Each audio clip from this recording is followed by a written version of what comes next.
नमस्कार, आप देख रहे हैं मिथिलांचल का पहला डिजिटल न्यूज़ नेटवर्क मेरा गांव मेरी धरोहर। मैं हूं आकाश मिश्रा और इस वक्त आपको दिखा रहे हैं मधुबनी ज़िला के अंतर्गत कलवाही प्रखंड का मलमल गांव डीपीएस स्कूल के थोड़ा आगे ये एक विद्यालय जिसका आज ग्रैंड ओपनिंग है। और इस उद्घाटन समारोह पर मैं आपको लाइव वीडियोस दिखा रहा हूं। अगर आप इस चैनल पर नए हैं तो अभी इस चैनल को सब्सक्राइब कीजिए। मेरा गाँव मेरी धरोहर, ये विद्यालय का नाम है ग्रेट इंडिया एकेडमी यानी कि GIA। हर किसी विद्यालय का जब ओपनिंग होता है तो पहला होता है इनका ड्रीम प्रोजेक्ट, और इस पर ये काम कर रहे हैं। उनका ड्रीम्स है खुद को जाने, अपनी दुनिया को जाने, अपनी भूमिका पहचाने। और इसी विश्वास के साथ यहाँ के जो डायरेक्टर हैं, आगे हम उनसे बातचीत भी करेंगे, इकरम उर रहमान जी, जिनका मानना है कि अक्षम अध्यापकों का चयन किसी अपराध से कम नहीं है और इसीलिए ये केवल ऐसे प्रशिक्षित और अनुभवी अध्यापकों को ही इस विद्यालय में रखना चाह रहे हैं जो आधुनिक शैक्षणिक योग्यता से, तकनीक से भली भांति परिचित भी हो और उनके पास उच्च नैतिक मानकों के साथ साथ मान्यता प्राप्त व प्रतिष्ठित शैक्षिक योग्यता भी हो।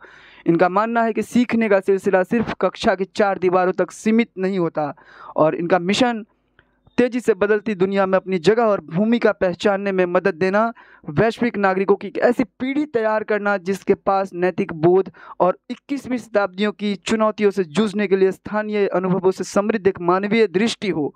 और इस विद्यालय का जो इनका सपना है कि बच्चों में बौद्धिक जिज्ञासा, सामाजिक संवेदनशीलता, राजनीति, सामाजिक और भावनात्मक सहानुभूति का रवैया विकसित करते हुए उन्हें परिपक्व वैश्विक नागरिक बनाना। हम इनसे बात भी करेंगे और इनका क्या निर्धन बच्चों के लिए है। ताल्लुक किसी स्कूल से नहीं है, मैं एकेडमिक पर्सन नहीं हूँ, मैं एक बैंकर हूँ। लेकिन यह है कि पढ़ाई से मेरा ताल्लुक शुरू से रहा है और अभी भी है। और जब उसके बावजूद भी मैंने 5-5 घंटे डेली की क्लासेस करके, एक वाइस प्रेसिडेंट होते हुए भी एक बैंक के अंदर 5-5 घंटे की इवनिंग क्लासेस करके मैंने इकोनॉमिक्स एमबीए से किया है। ये एक्सपेक्टेशन जो है उनकी, वो मेरी एक्सपेक्टेशन जो कुछ भी उनसे है वो उसको एक्सीड कर जाएगी। चलिए, धन्यवाद सर। निर्धन बच्चों के लिए यहाँ पर क्या सुविधाएं दी गई हैं? देखिए, हम तो कोशिश करेंगे कि जो भी बच्चे कुछ फाइनेंशियली वीक हैं, जिनके पेरेंट्स जिनको प्रॉब्लम्स आ रही हैं, लेकिन बच्चे जिनविन हैं, पढ़ने वाले हैं, उनके लिए किसी न किसी तरह से स्पॉन्सर ढूंढ करके, किसी तरह से फाइनेंशियल एड कहीं से ला करके उनको हम इस एजुकेशन का जिस सतह का, जिस सत्र का हम एजुकेशन यहाँ शुरू कर रहे हैं, उनको महरूम नहीं करेंगे। सर, इस क्षेत्र में बहुत सारे ऐसे विद्यालय खुले हुए हैं, आपका विद्यालय दूसरे विद्यालय से किस तरीके से शैक्षिक स्तर पर अलग है, उसके बारे में बताइए। देखिए, हम ये नहीं कह सकते कि हम बेहतर हैं, दूसरे कम हैं। हमने इससे पहले भी कहा है और अभी भी कह रहे हैं कि सारे के सारे जितने भी विद्यालय हैं, सब के सब बहुत ही बड़ा काम कर रहे हैं, बहुत बड़ा योगदान दे रहे हैं एजुकेशन के मामले में। उनके बारे में ये नहीं कहा जा सकता कि हम उनसे बेहतर हैं और वो ये है। अलग अलग सोच होती है, ज़माने के साथ साथ, वक्त के साथ साथ जो है आपको धारा अपनी चेंज करनी पड़ती है। हमने वक्त के साथ कोशिश की है कि अपनी धारा को चेंज करें। जो टेक्नोलॉजी का यूज़ हो रहा है बाहर एजुकेशन के अंदर, वो यहाँ पर मैं समझता हूँ कि टाइम हमारे पास बहुत कम है, इसलिए और वो सत्र चल रहा है, उसको हम वो विलम्ब नहीं कर सकते। में आया, मैंने शाहरुख खान को देखा और बोला मैं दोनों का बाजीगर।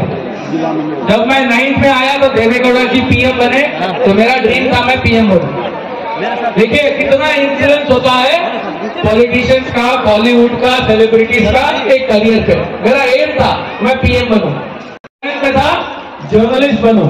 जब मैं 12th में था इलेक्ट्रॉनिक्स इंजीनियर बनूं, क्योंकि किसी ने कहा था इलेक्ट्रॉनिक्स इंजीनियरिंग एवरग्रीन है, कुछ स्क्रीन नहीं है वहां पे बोलने के लिए, एवरग्रीन है, एवरग्रीन सब्जेक्ट, राइट।